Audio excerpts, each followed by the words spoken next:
2020 has brought death and grief to every household, to every family.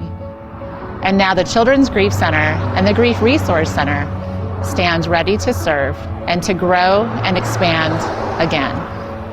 In 2019, the Grief Resource Center approached the Children's Grief Center seeking a merger of these two organizations. We are the Children's Grief Center of New Mexico and the Grief Resource Center. We've been serving children and families who have experienced the death of a loved one since 2001. And over the first 20 years of our organization, we've been serving individuals, families, and children at different ages, stages, and situations.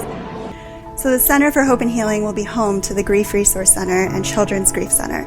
And this large and efficient space allows us to serve significantly more families, children, and adults. This is going to feel like a giant cozy living room. It's going to be a space where families and group members and volunteers can gather before and after group. After children have been in their separate age groups telling their story about their experience after the death of their loved one. And the adults have been in their own group telling their story about their experience. It's kind of like practice for when they're in the car together on the way home. There's still a lot more to see. Let's go find out what Mia's up to. Within this space, we will have 7 age-appropriate group rooms to provide support for children and families. We will also have 5 age-appropriate rooms for young people ages 5 to 25, where children and young people will be able to process their grief using things like dramatic play and sand play, allowing them to heal in a way that's age appropriate.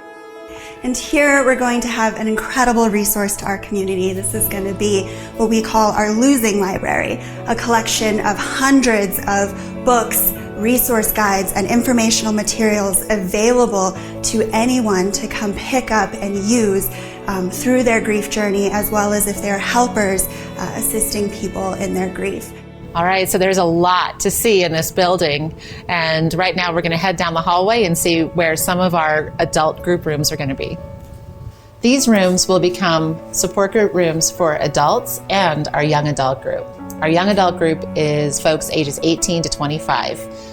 We also offer adult groups for adults bringing the kids to the Children's Grief Center, but also all of the adult support groups that were founded at the Grief Resource Center. There are grief centers across the country that have hospital rooms. This will be the first one in New Mexico.